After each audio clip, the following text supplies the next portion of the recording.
Welcome to part 2 with Bill True. If you have not listened to the first part of this podcast, please make sure you go back and listen to it before you start part 2, because we kind of stopped right in the middle of a conversation at the end of it.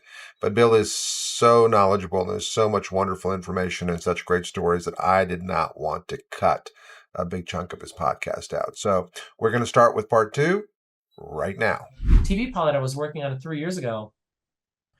A friend of mine, one of my very, very trusted readers, I gave it to him, and then we had breakfast, and his note was, I think this was like the 6th draft of this TV pilot.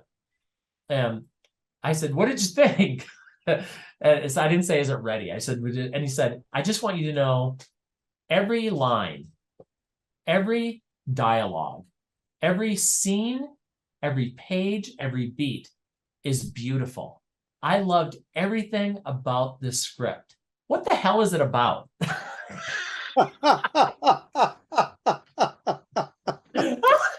I just love that. Like, I have no idea what the hell this is about. Like, this was one. It was like, he was like, "Start over." I think it's an interesting distinction you made between good and ready. Yeah. Because I hit a certain point in my career when I handed a script to somebody, I didn't need them to tell me it was good anymore. I know it's good. Yeah. You know what I'm saying? Right. I do. I just need to know, is it ready? Yeah. And I think for a lot of screenwriters, that's a plateau you got to hit. Yeah. Well, because there's a couple of things embedded in that. The first thing is I think it is a place you need to hit as a writer, because if I'm asking, is it good, it means that I'm insecure about my own ability. Yeah. And I'm not egotistical about my ability. I'm confident in my ability. I mean, I've been doing this long enough. I know I'm on the field, and I know I have practiced enough, and I have enough craft, to that I've earned my way on the field, and as long as I keep playing, I'm going to keep up my game. I'm always challenging myself to up my game. So I'm with you. It's like, if I didn't think it was good, I wouldn't pursue it. Yeah. I don't need you to validate whether or not I'm a good writer, and I don't even necessarily. I mean, it helps if you evaluate, is it an intriguing concept? But by that time, I've pitched it so many times to so many different people. Like, I'm really who was it? Was it Blake Snyder that talked about in Save the Cat that he would go pitch people in Vons or Ralph's? Like, he'd go pitch his ideas in the grocery store. People in line, you'd ask them. Yeah, I do that. Yeah. We have Safeway, and I'll go to Safeway and I'll just pitch an idea to people. It's like, "Hey, I'm a writer. I've got an idea. Want to listen to it?" I mean, I took that to heart. But by the time I even get to the script, it's like, I've said this idea to so many people. I know the idea is good. I know the concept is good. Is my execution good enough that it's ready? Yeah. That's all I care about. But the other thing is, it's something that you said before that I think is so important, which is, listen, I had a script get passed on this week, and I know that it had nothing to do with, was it good or was it I mean, they were very kind about it. I mean, they were very kind about it. And I know that we'll work with each other, and it was like that kind about it.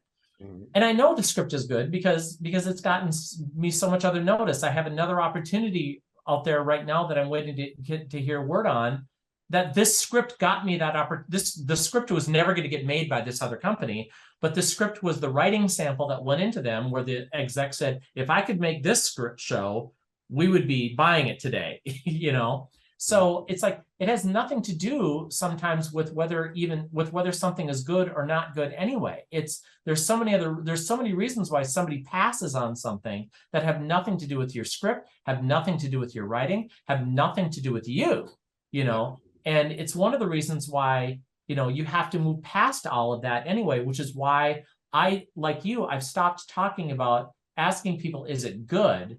And I focus on, is it ready? Because, again, for one thing, by the time I get to draft, I've already pitched it enough that I know the concept is cool, right? And if it isn't, and I've got to love it first. But if I don't feel like the concept is infectious, right, then or it's going to move people, I'm creating a TV or movie experience for other audiences. if it's not something that's going to capture people's hearts and minds, it's probably not worth my time, So by the time I get to fade in, right, it's been pretty road tested already. Then it's just a matter of, can I execute it, right?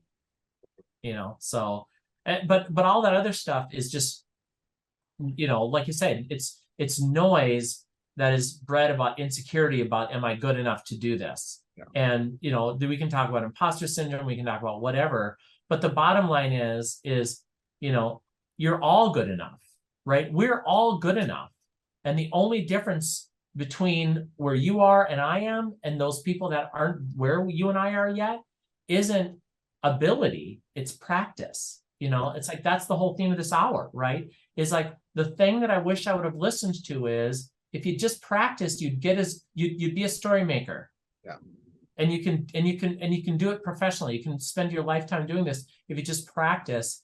And that whole thing that you were talking about with your first drafts and being okay that it's shitty is all about the things that rob people of the permission and the freedom to just practice. Yeah. To just practice and be a beginner and get good at it. I remember at one point I got hired to write a movie about hockey, and I spent a week in a town called War Road, Minnesota. And War Road is the hockey. There are more hockey champions per capita that come out of the small town of War Road than any other town in the world. This town of 1,100 people at the time. And I remember I sat down with the godfathers of hockey, and I asked them as I was interviewing them to work on this script. I asked them, what's the secret of being creating a hockey champion?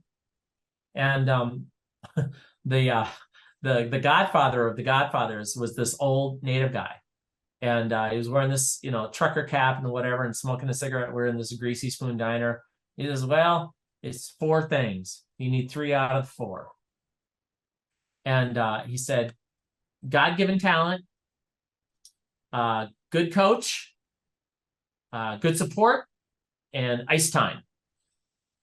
And I said, oh, so 3 out of 4. I assume God-given talent is one of them. Are there 2 others that are more important than, the other one? And he looks at me and says, son, did I stutter? I said you need 3 out of the 4.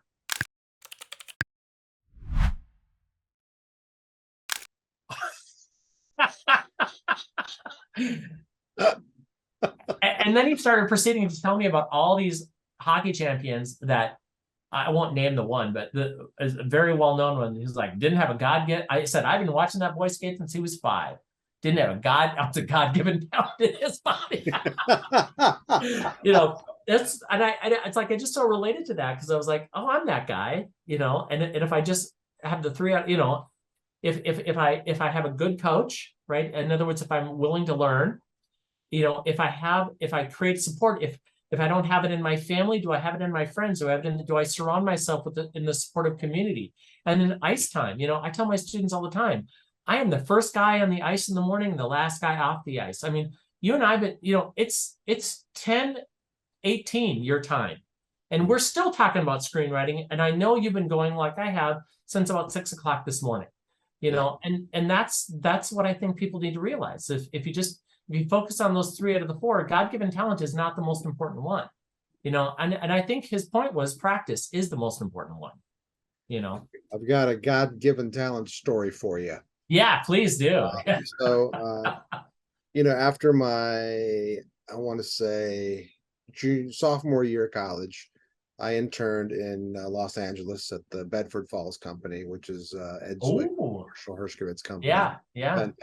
Fantastic people there. And that experience clarified to me that it doesn't matter if you're a writer, producer, director, whatever. When you get to LA, it's about having a script.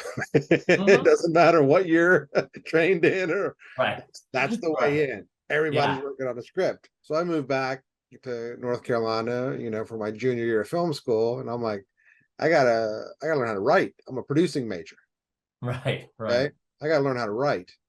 And I went to the person who ran the 3rd year screenwriting program. And I said, hey, can I just sit in on the classes? And he's like, no. So, and And so I was like, all right. I went to the 4th year screenwriting guy and I said, hey, can I just sit in on the class? And he's like, sure. Funny. And so I went and I did a whole 3rd year producing course. Yeah. Yeah. And I sat in on all the senior screenwriting classes. Right. Right. And the trimesters in your first term, you outline and focus on your story, you get through the first act or something. In the second term, you're supposed to finish the second and third act. And Right. Right. day after spring break, you hand in the first draft of your feature. Yeah. Yeah. And the rest of the term is all about rewriting. Right. Right. And so, I'm doing basically a double major here. I got a lot going on, and we're all going to Florida for spring break. It's Yeah.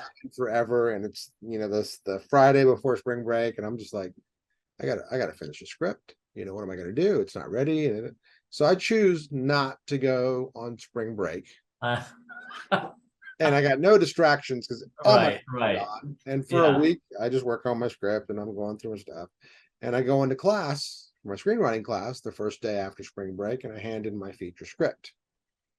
And I'm the only one that finished the first draft. Oh my God. Of course. I knew that. And I'm well aware that I'm not particularly talented when it comes to writing and other things like that. But damn if I can't outwork them. Yeah. I think, listen, well, I think you're underselling yourself as a writer, because I know you're fucking brilliant, but to be honest with you, I mean, I think that's the same moral of my story is I always tell people, I am not a great natural writer. Like I'm not the God-given talent guy either, but that's what I've learned. It's like, but no one will be more dedicated. No one will be more diligent than I am. I am up at 5 o'clock every morning, and I sit in front of this, and I start working, and it doesn't, whatever I need to work on is the thing that I work on. I'm either, I'm not always in a first draft, but I'm either working on a pitch document for a project that I'm going out with, or I'm trying to break a new story. I've got a feature I'm about to work on a first draft on. But I'm always doing something. I'm doing research. I'm outlining. I've got my whiteboard over here. I'm always doing something every morning, to get better at this and to my practice and to make something else. And I'm with you. It's like you and me both, brother. Nobody's gonna outwork me. I'm just gonna keep doing it, and I'm gonna keep doing it for the rest of my life. Because it's all we got. This is all we got. And I remember when I was 19, my then girlfriend, now wife, gave me a book by Zig Ziglar, and it was "See You at the Top" by Zig Ziglar. And the first line of that book was, "Life isn't a destination; it's a journey." And I never read another line of that book because I was 19 years old at the time, and that one sentence messed me up so much. I just couldn't read. It's like 20 years I puzzled. It's like. And I'm not either the sharpest knife in the drawer, so it takes me a while. But I finally figured it out in my 40s. It's like, oh yeah, it's like this is a journey, and it's like one of my students asked me last week how I define success as a writer, and I'm like, I define success as a writer by me being able to keep a roof over my head every day, getting up and doing the thing exactly what I do. It's there's plenty of heartbreak. I mean, for example, nobody wants to get passed on by a studio. It's not fun. That happened yesterday. It's not fun, but it is what it is. It's been, I've had plenty of those in the past, but every day, you and I became friends as a writer. Some of the best people that I've ever met, my best friends in my life, I have, because I've stuck with this journey. I've stuck with this really difficult thing through the highs and the lows and all the in-betweens, and not worried about anything other than just doing it every day, and I think that's the key. I think at the level that you're at, it's no longer about anything else than it's almost like dating. It's about finding that love connection and that who's going to champion your project and go get it made. It's all. Oh, it is. I think, yeah, I'm so sorry. I'm like realizing we're talking for about a billion years and we haven't even really talked about all that stuff yet. But yeah, I mean, I agree. The thing is I think at any level it's about that. Yeah. I think the difference is that a lot of new writers, remember those people that we were talking about before, that they're so desperate, it's the is it good thing?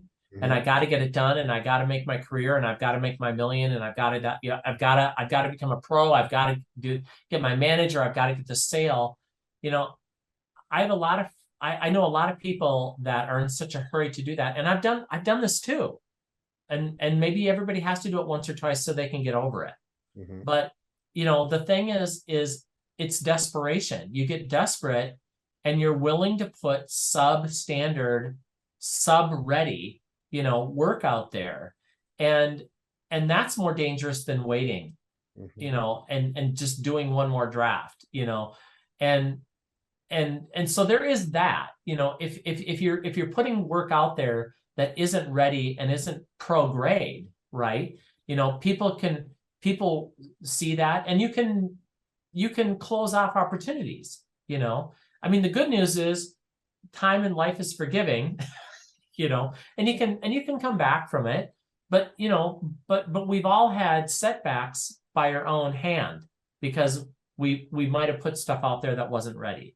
But you're right. I mean, at this point in where I'm at, and where you're at, right? But in my own life, I never, I don't sit here and worry that somebody doesn't like something because it's intrinsically bad.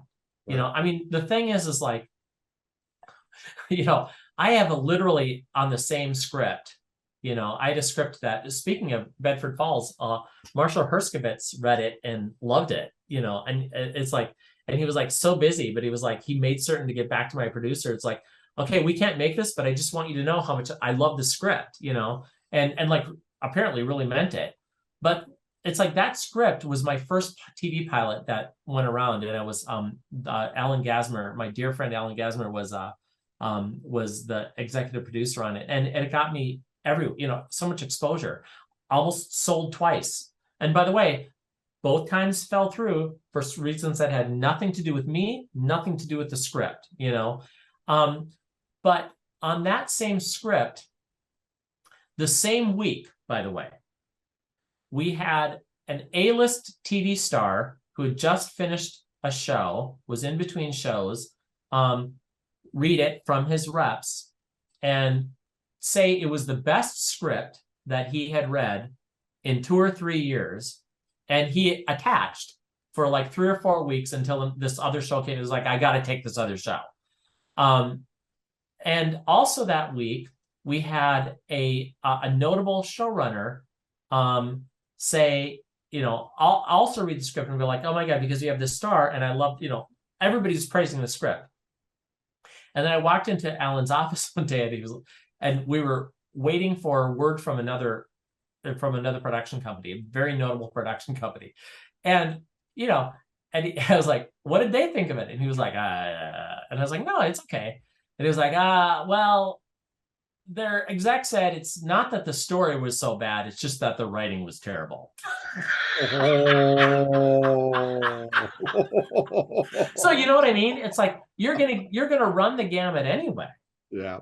It's like I've had people, and any writer who's been doing this long enough knows that you have some people that will say, oh my God, this is the best script I've ever written or I've ever read. And on the same script, they might go like, I had another producer on that same script say the tone and the writing was uneven, right. And it's like, okay, it's like, I'm not going to go back and rewrite it because I mean, if everybody was saying that, I would take that as a note, but I had one person out of 100 you know what I mean? It's like, and so, that is a thing that people have to understand, is that at this level, it really is just, getting to the point where we have a love connection over this thing.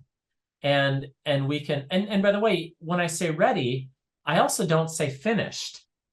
because ready, and I also don't say perfect, I mean, the thing when something's ready, it's just ready to go out there and have people hopefully fall in love with it. So you can go through the process of developing it. So you can go through the process of getting notes from them, and all the different levels of notes over time, and turn the thing into some sort of, final product that gets shot, hopefully, at some point. But, I don't worry about that anymore, because the idea that somebody doesn't like my script or somebody doesn't want my script is almost immaterial, because you learn over time. Listen, it's no fun to be rejected, but you learn over time. I mean, when you start having scripts be out in the town and there's enough people that have had eyes on them, you realize every script is going to run the gamut. Yeah. Every script is going to run the gamut. People are going to love it and people are going to hate it. And in fact, what's really kind of funny is a very good friend of mine, Michael Barlow, who was an exec at 20th for years and was just a dear friend, had said, when a script goes out, you really want people to love it or hate it. What you don't want people just to feel ambivalent about it. And I like that. It's like, I want people to love my script or hate my script. I'm okay. So Messages was the script that some people loved and that some people obviously hated. And I was like, oh, that's a great Michael Barlow would be proud of me. That was a great success. Right. You don't want people to go out and say, oh, that's okay. Because that's okay doesn't excite anybody. If people love it and hate it, it means that you've touched a nerve, at the very least. And so you're gonna get all those different reactions anyway. And I think part of the staying alive in this business is being able to disconnect from that. I mean, a very, very, very other dear friend of mine is a guy by the name of Tom Schulman, who wrote the Dead Poets Society. Yeah, I love Tom. He's great. Yeah. And Tom, says, I write every script, assuming that I'm going to sell it at the start, and then believing in the end that it's probably a really good writing sample. It's like you just, and that's the guy who wrote Dead Poets Society. And the kids, yeah. Yeah, and right, exactly. And I realized, well, if that's good enough for Tom Schulman, but I understand what he means. It's like you really have to disconnect from the outcome anyway. Because the other thing about it is, especially in this market, it's so hard to get anything run through. Yeah. And that old adage of, you're going to get 1,000 no's before you maybe get a yes, is true in the best of times, and it gets more difficult, as we're in these kind of tectonic shifts in our industry right now, when it's harder for people to say yes anyway. So you're gonna run the table on the different reactions and responses, or you're just going to get the general, sorry, it's a pass, or sorry, we can't do it, or it's not you, it's me, or, we love your voice, but, and you just kind of have to take all that stuff with a grain of salt anyway, and just keep writing and just keep working on the next thing. And, because that's the other thing. It's like, I did work with a studio. I did work with a studio 6 or 7 years ago on a TV project. There were like 5 scripts before they were like, hey, we should have you work on something. It's like they kept on reading because I just wrote pilot after pilot. They kept reading pilot after pilot, and like every time it was so funny. The exec was like, "Oh my god, I sent this one around, and people were like, this is even better than the last one." This was, and it was finally after reading the 5th script, he called me up and said, "We were talking about you in our development meeting today. And we're like, why aren't we working with him on something?" That's right. I don't know. Why not? But it's interesting. That was 5 different scripts. It's funny. The first script he read of mine, he called me in for a general, right? And he was like, well, I just want you to know we love this script. There's no way in hell we're going to buy it. Always the bridesmaid, Bill. Yeah, exactly. But I mean, but it eventually led me to, work for a year, almost a year and a half, which is really cool, and that gave me experience in developing, a really cool 1-hour drama project with a major studio. I mean, it ended up not moving forward, not because of me. Again, that's another reason. It's like, the exec that was in charge of their television division ended up leaving the company, and the project was dead, but I was very fortunate. you know, I got to see the inner workings of developing a project, you know, like many new writers don't get, because when they kept asking me for scripts, I had them. Right. Try this one, try this one, try this one, you know, and I, you know, and I think that whole idea of worrying about what somebody says about my script, and that's really was the question, right? It's like, do I worry about what people think about my scripts? Not really, Yeah. you know, because everybody's going to have a different opinion. Yeah. You know, one person hating it, you know. It's also that experience where, you know, it's good. I know it. You don't need to tell me that. Yeah, I just need yeah. to know, is it right for you? Is it something that we can connect No, with? and you're right. And because that is, in essence, that is what that's the implicit question. And which is the essence of what you're trying to say. You're sending it out to market, not to ask them, do you like it? Or is it good? You're sending it out to market to say, do you want to work with me on it? Yeah. You know, and the answer usually is no, you know, but it doesn't matter what else they say. I mean, I always, by the way, do ask, do you have any feedback? Because if I find that there's something that's bumping up against people, I would love to know, right? Yeah. Like if one person says it, so for example, I'll like make a tick mark, right? If one person says it, on Sweet Country Love Song, I haven't sent it out yet, but I've given it to all of my trusted readers, and like everybody's like, we love it. I did send it out to one person that I actually, for a person not living in cold queries, I've had very good luck with cold queries twice this year. And I sent it to this one person, and she took time to give me some thoughts. Now, she didn't finish it, right? But she gave me some thoughts on what was bumping her. Did I go back and fix the script? Not yet, but I did make a tick mark. You know, it's like, okay, I know this was out, and I actually went back with all of my friends and discussed it. I'm like, I don't know that that's right, you know, but it's like, but the notes still exists, you know. Yeah, it's still there. It's still there, and at some point, you know, if I keep getting that same note, I might have to go back and revisit it, you know, before it goes out too far. But yeah, important things about having those trusted people. If a majority of them give you a note, whether you agree with it or not, if you trust them, you take the note. Well, yeah, because it's people's experience. You know, again, you're writing an experience, and if people's experience are there's a lack of clarity, or you know, something is hitting them the wrong way, and they're bumping on it, you know, I mean, I won't take all of those. No, you know, if I really believe in something, right, you know, like if it's a hill to die on, you know, but there are so few hills to die on, right? Yep. You know, and really, if somebody's really struggling with it, and for example, maybe it's so bad it's taking them out of the story, you know, then I have to pay attention to it, because I don't want any obstacles, you know, to somebody engaging with it so much that they want to say yes, right, you know, that they just want to fall in love with it and stay in love with it, you know. Otherwise I've defeated the purpose, right?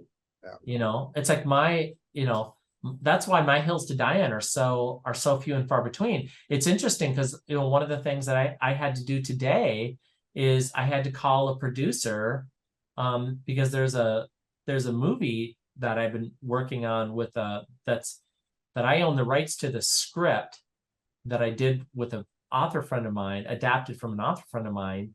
And I had to call a producer today and actually talk about how, after long deliberation with myself and actually with the book author, I'm not going to take this director's notes. And we're in that sensitive development time where we're in the process of maybe trying to make a deal with each, you know, and that was really hard for me. Yeah. Because, and I told Captain Taylor, I don't have many hills to die on, but, you know, but I know that this isn't the movie. You know, I know that this does not honor this person's book. This does not honor, and it's based on a true story, and not that it has to all be factual, but I'm like, this change would go so far astray from what fundamentally this thing is about, that I think it would be a mistake. And, you know, and for me, you know, if I'm not willing, this is a project that I'm doing, at least to this point, I've been working on spec because I want it, because I'm a producer on the project, also. It's like, I want that experience of being producerial with it. And so, but I was like, I'm not going to sit and do another draft of this for free when I don't believe in it, I'm willing to, do work that helps us get to the casting process. But unexpectedly, we've really taken a left turn on this, and it's one person's opinion. But like I said, if it's that I think it's something so fundamentally makes it the wrong movie, then I'll say something. But otherwise, you're right. I think when people give you feedback, it's probably worth listening to. It's probably worth paying attention to, because if they're bumping on something, you're getting in the way of them falling in love with your work. And that's what it's all about. Well, there's two things that you said earlier that I want to reference. One of the things was, is it ready? And Yeah. To go back to your Olympic analogy, for me, is it ready? It's about being in the starting gate and the gun's about to get fired, and it's ready, set, go. Yeah. Is it ready means the race is just about to begin. Yeah. That's what it means to me. And you're absolutely right. Yeah. And so you're ready to be in the race, it's like it takes all this time to get to that point. Yeah. And I think the other thing that ends up happening with a lot of new writers is, is they don't understand that then there's a whole, it's what you were just talking about with the industry reading and people passing on things and what have you, that there's a whole other race. Yeah. And how much patience it takes. I mean, the script that just got passed on by the studio, I've been working with a producer on this project since 2016. Wow. Yeah.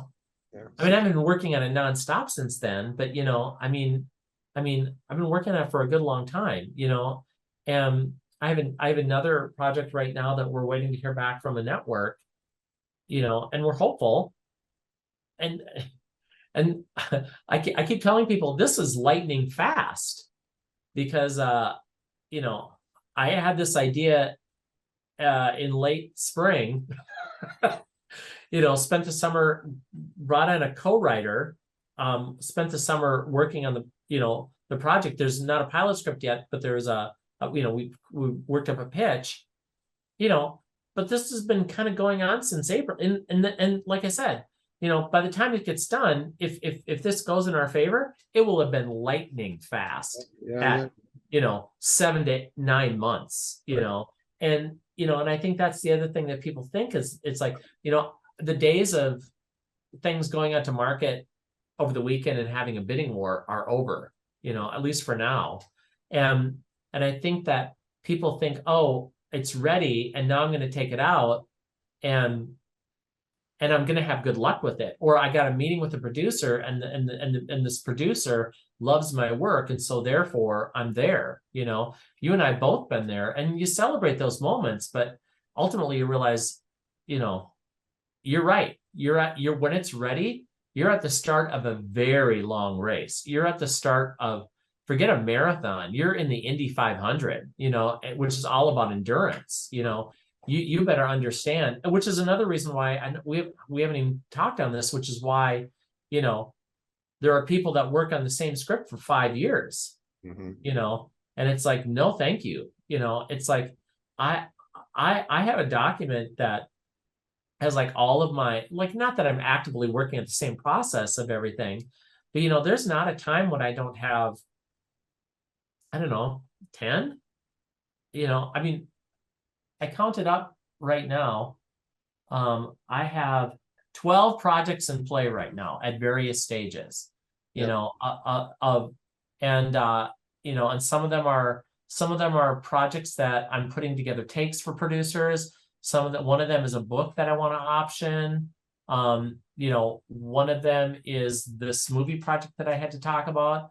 One is a pitch that we're waiting to hear back from a studio on. One is this thing that just got passed on. Another is this thing, but it's like, and there's one that needs a new draft, and there's another thing that I'm gearing up to write in the spring. You know what I mean? It's like all of these things. It's like, you know, and I think any writer that's worth their salt has that, you know, and it's like, I'm always trying to get to the next script, you know, and it's kind of like you on spring break. Everybody talks about, you know, when Christmas or how the holiday break starts, you know, everybody's like, oh, you're gonna relax?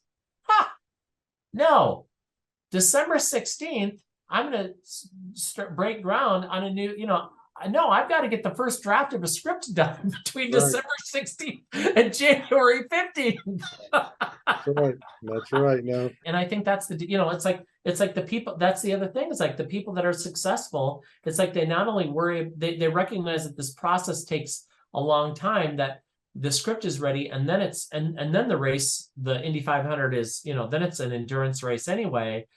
But then, but then what, you know, what you have to realize is, if you just got one lottery ticket, you know, you're screwed. You know, you got to keep chugging, you got to keep chugging things out there. You got to keep going. You got to keep, you know, it's like, I always joke about when you read those people that are like the brand new, you know, a brand new screenwriter just sold their thing, and then they sell 3 more things. You know, it's not that they're such a fast writer. You know, it's all these things that they've had in the can forever. You know, my wife jokes, she's like, oh my God, you know, at some point, you know, somebody's going to buy like 10 things at a time, you know, because you've got all these scripts that are, you know, that are sitting in the drawer somewhere, you know, and I think that that's really true. Yeah, going back to Tom Schulman, you know, he was somebody who had, I think he'd written a TV movie and he'd struggle. He had a lot of stuff going on. And then he ended up selling Dead Poet Society and getting hired for Honey. Honey, I Shrunk the Kids on the same day. Yeah, he did.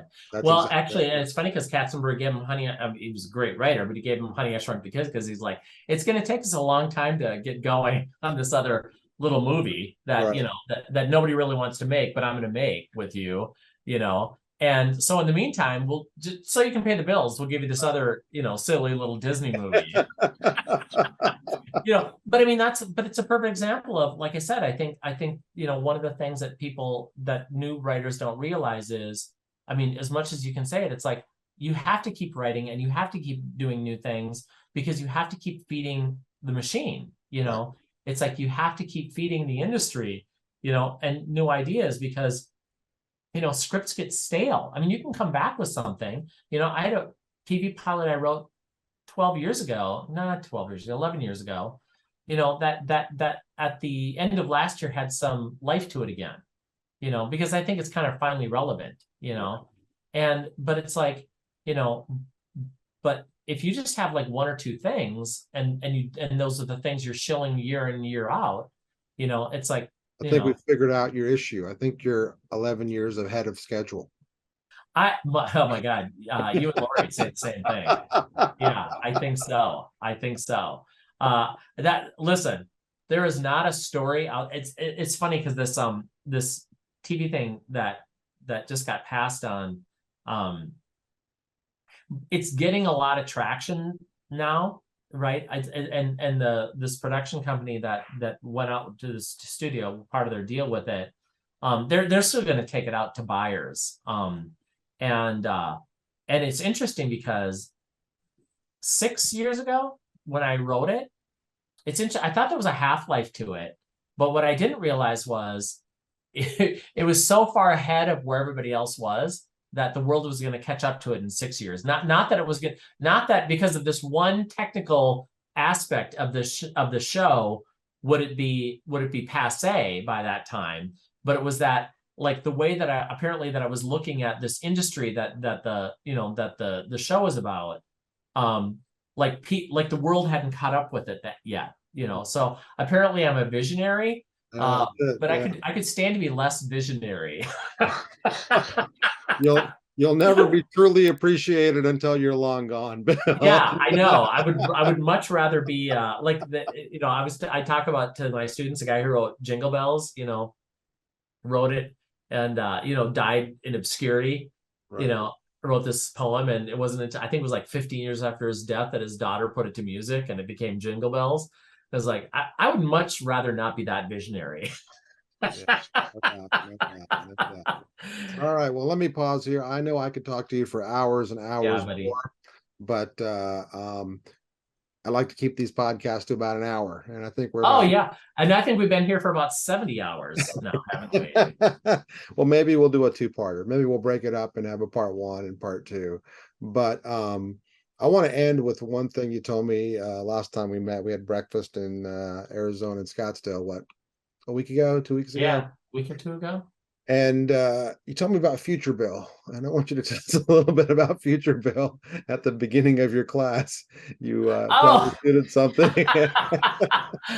well, I want you to share that story, if you yeah, don't mind. yeah. Well, one of the things that you and I share, I think, is a vision of what our job really is as screenwriters, and dare I say, just as storytellers and writers. And you know, I have nothing against any screenwriting book and any screenwriting method. And I think there's a lot of good things in many of them. You know, I know, for example, people tend to crap on Save the Cat, but I think there's a lot of good stuff in Save the Cat. I think there's some difficult stuff in Save the Cat, you know, but you and I have talked about that. I think some of the beats that he talks about, it's a little confusing and not always operable. But I don't want this is not here to beat up on Save the Cat. But I think one of the problems with a lot of screenwriting teachers and methods is that, you know, they try to teach screenwriting by like a fill in the blank, right? And they try to teach it by filling in boxes. And I feel like my job as a screenwriting teacher is not to do that for you, but to help develop your writer brain, right? And I don't want you to learn my version of writing because your brain is not my brain, right? We're all doing the same thing. We're all talking about the same thing, but your way into it is different than my way into it. So the problem with the screenwriting class is we're going to talk about all these screenwriting terms, right? And it's going to look like we're putting things in boxes because I'm going to tell you an inciting incident kind of goes here. Right, a midpoint goes at, well, I think the midpoint, you know, and you know, Dark Night of the Soul, Big Gloom, whatever you want to call it, you know, probably comes 2/3 of the way through, you know. But instead of making it, getting people stuck in the dogma of it, right, I invented this character. It's Time Travel Bill is what I call him. Oh, I'm sorry, Time Travel. Yeah, Time Travel Bill. So at the beginning of when you take an introduction, I haven't taught it one in a year or so, but there are times when I've taught our introduction to screenwriting class. We call it story theory. That's how much I don't believe in introduction to screenwriting. I want people to understand it's about story theory. So I tell people, my students, that I have a special guest coming in, and I run out of the room, and then I run back in the room, and I call myself Time Travel Bill. And I say, I'm Bill in the last class session of the last class that you'll ever take from me. And then I joke and I say, never mind that I'm wearing the same clothes, because I always wear the same clothes. It's jeans and a t-shirt. I said, but I have a special message from the future. Don't tell Bill that I'm telling you this, but I have a special message for all of you. And everybody listening? Yes. Everything Bill's about to tell you is bullshit. And then I run out. And then I run back in, of course, and Bill's like, what did he tell you? And all my students are very good. They never tell me, you know. But I do that because I want to break this idea that screenwriting education and the screenwriting conversation is dogmatic. You know, I don't want people to latch onto the idea that there's one way to do this. And I have to write to this better come on this certain page, right?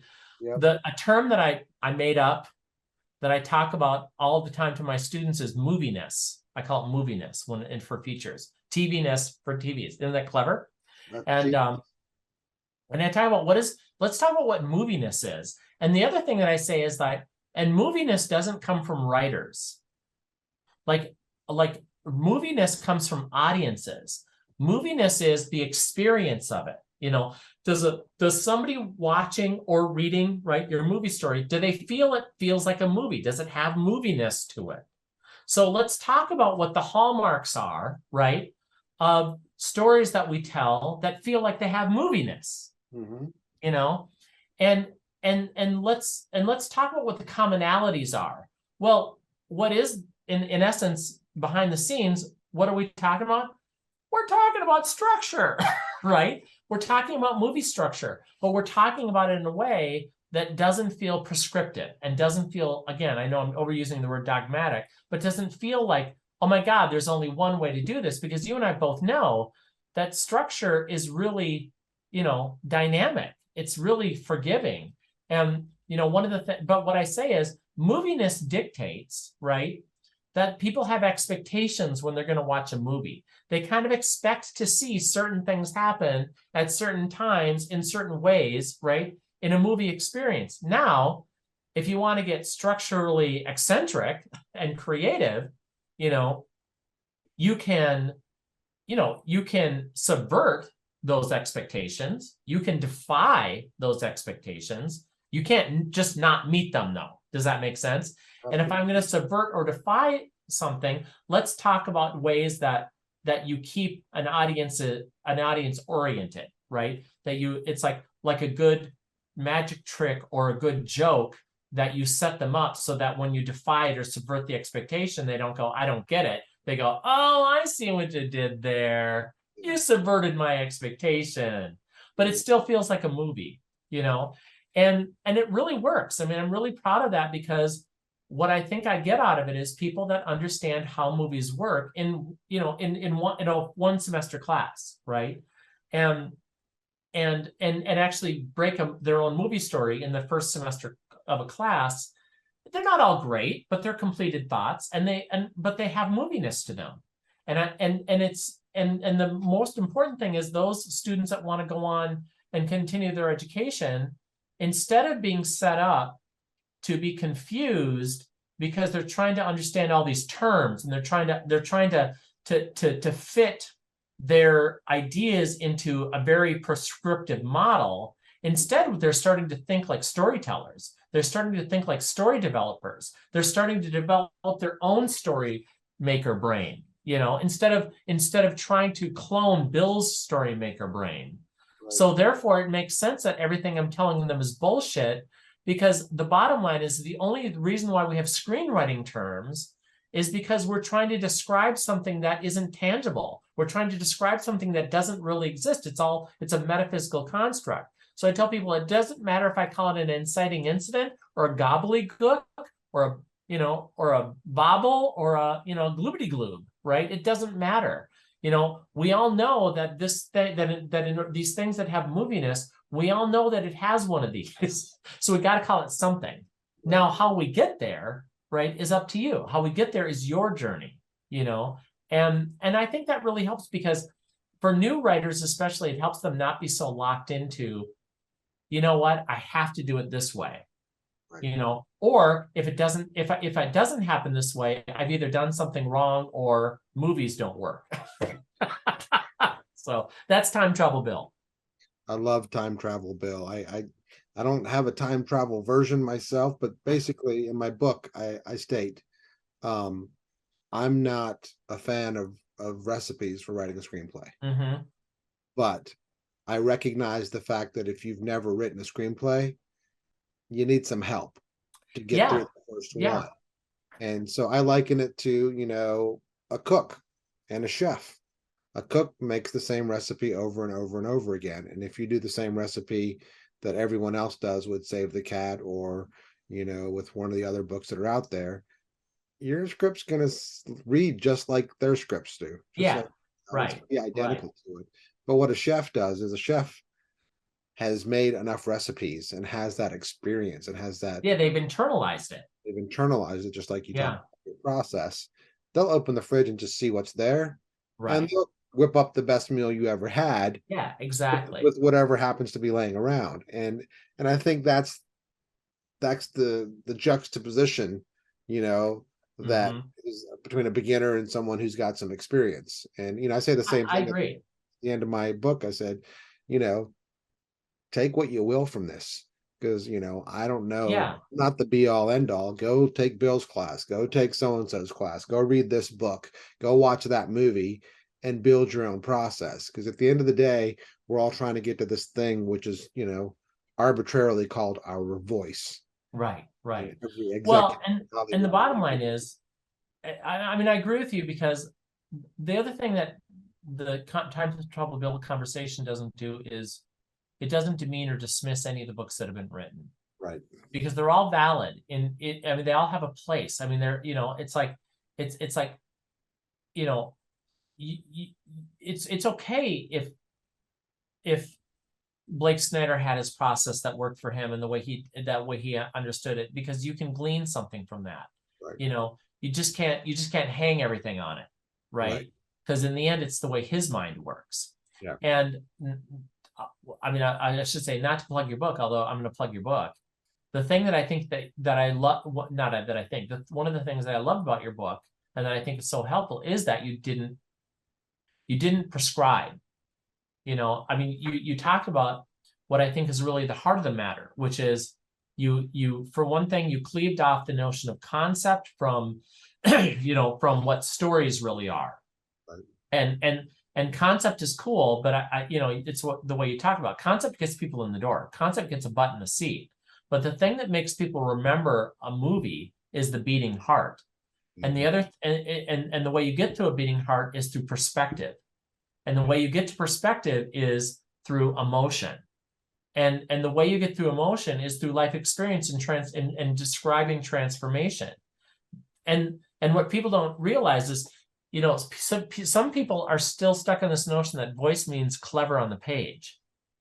You know, clear and simple on the page beats clever on the page any day. Yeah.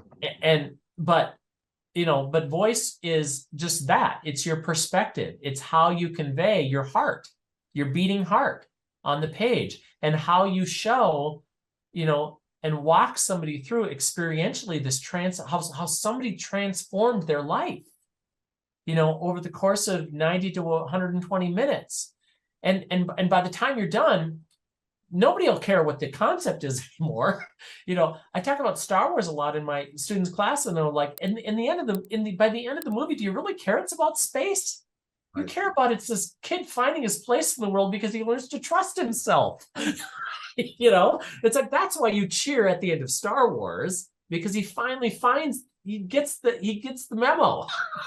You know, and I, you know, and I think that that's one of the things that I really loved about your book, because it does such a good job of not telling people how to do it, but leading people through the way that you got there, and giving them some real good kind of tips on how they can, you know, not you have to do this, but have you considered this? And I think that that's, you know, that's certainly the way that I teach screenwriting, and I think that it's the way to build, again, a screenwriting mind, you know, to build your own process and internalize things yourself, because honestly, you know, there's nothing wrong with fill in the blank methods, except the fact that, you know, there's that old thing, you can teach a person to fish and they'll eat you can fish for somebody and they'll eat for a day, but you can teach them to fish and they'll eat for a lifetime. I think your way, and the way that I'm talking about, is teaching people to fish. You know, because that's what they need to do, you know, and because also I think you're right. Otherwise, I'm writing somebody else's version of a movie, and I can't be inventive because I haven't found my own way, you know, and I can't, you know, and by the way, it's okay in movies if you just meet an audience's expectation. That expectations don't have to be subverted or defied. They can just be met. There are really fun ways to just meet people's expectations. I think this is what's going to happen. I think they were going to get together in the end. And they did, but it was fun how they did that. You know, you can bring delight on the page, you know. The how, that really Yeah, exactly. You know, and I think when we're so stuck on somebody else's way, you know, without building our own screenwriting brains and our own writer's methods, we get to the point where we don't allow ourselves to have fun with the how, you know, to be delighted with, to be moved by. You know, I always tell people, I had students ask me if I ever get emotional when I'm writing, and I'm like, if I'm not getting emotional, there's a problem. That's right. You know, if I'm not laughing, if I'm not crying, if I'm not getting angry, there's a problem. If I'm not delighted by the solution, you know, then there's a problem. Yeah. Absolutely. I couldn't agree with you, Bill. And I think on that note, I'm going to draw this wonderful conversation to an end. Thank you, my brother. I really enjoyed this and appreciate this. I hope people get something out of it. As always, an enlightening conversation. I don't think one of the reasons I love talking to you is because I leave with more information than I showed up with. That's always a win for me. Thank you. Well, back at you, and again, thanks for having me on this. And we could probably talk for 7 more hours, but I know you got to go to bed, and me too. Well, I know I'm jealous of your students. I know I'd love to take your class, and I know they're going to get an incredible education. And I can't wait to see what they do, and I can't wait to see all of the wonderful things that you're working on come to fruition as well, my friend. Thank you, brother. All right, have a wonderful evening, and we'll connect soon anyway. I look forward to hearing this. We will. Until next time.